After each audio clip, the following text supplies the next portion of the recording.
Salut à toutes et à tous, c'est Citylis. Aujourd'hui je fais une petite vidéo assez rapide pour vous présenter donc la nouvelle mise à jour iOS, qui est iOS 6.0.2, donc qui est sortie assez récemment.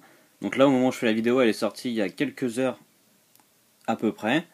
Donc elle est sortie pas longtemps par rapport à iOS 6.0.1 qui était sorti juste avant, qui corrigeait pas mal de petits bugs sur iPhone 5. Donc là, cette mise à jour qui est présente sur l'iPhone 5 et apparemment donc sur les nouveaux iPods ainsi que l'iPad mini. Les iPads apparemment, les iPad 2, etc. Ne sont pas concernés. Donc cette petite mise à jour nous explique ici correction d'un problème pouvant avoir un effet négatif sur le Wi-Fi.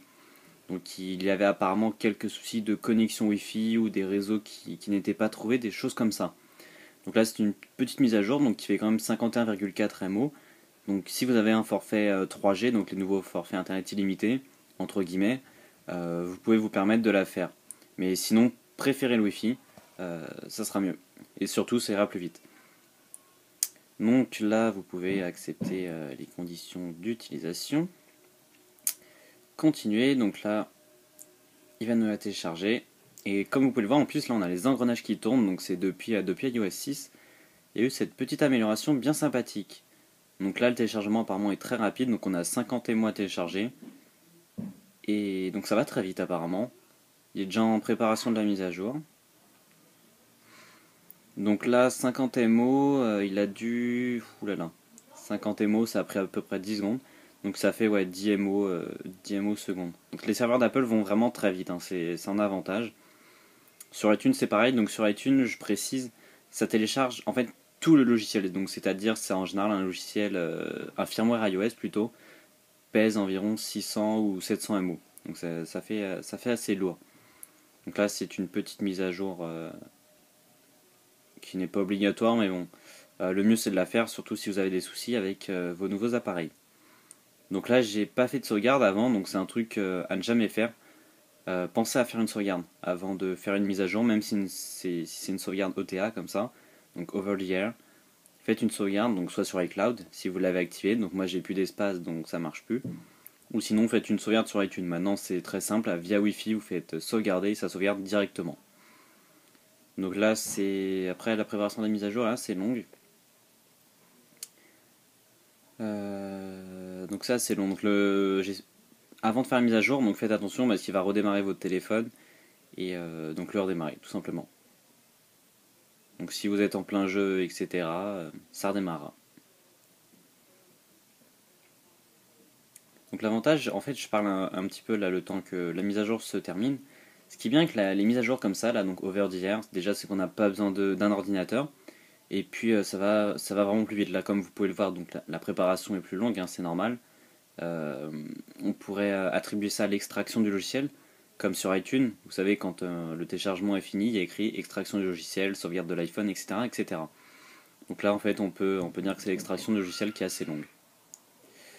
Donc, oui, donc la mise à jour 50%. Donc, il y a une petite technique d'ailleurs que vous pouvez faire qui marche, que j'ai essayé récemment. C'est en fait vous le branchez, vous faites donc mettre installé tout simplement. Dès que l'iPhone s'éteint, vous pouvez le débrancher et la mise à jour va continuer normalement. Donc là, je vais juste le brancher et je reviens tout de suite. Voilà, donc là je l'ai branché, donc on va pouvoir faire la mise à jour, installer, donc on va réaccepter le guide, vérifier le son de la mise à jour. Donc si vous voulez faire la technique, donc c'est-à-dire le débrancher une fois mis à jour, c'est pas maintenant. Attendez un petit peu le temps que l'iPhone s'éteigne parce que sinon il va tout simplement arrêter la mise à jour.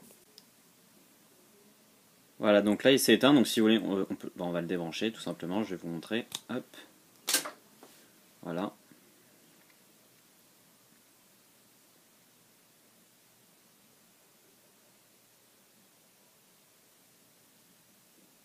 Et donc là il va redémarrer, il va pas vous demander de le brancher ou autre, il va faire l'installation de lui-même.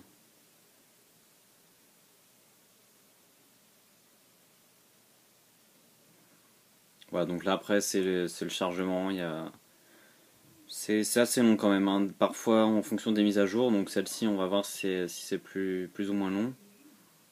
Donc là, ouais, ça a l'air assez long quand même.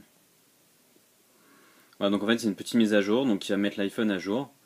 Donc je rappelle, pour les personnes au cas où qui ne seraient pas passées sur iOS 5, donc vous ne pouvez pas profiter de ces mises à jour en Wi-Fi. Donc iOS 5 est quand même disponible sur tous les appareils, tout simplement. Donc vous pouvez profiter des mises à jour via Wi-Fi sur vos appareils.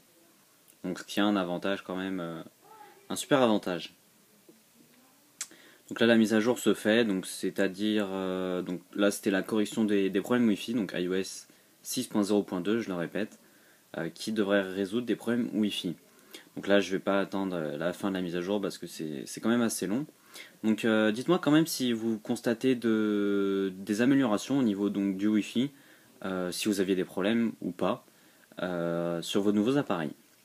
Voilà, donc sur ce je vous dis à très bientôt pour iOS 6.0.3 ou 6.1 directement. Voilà, bonne soirée, ciao à tous.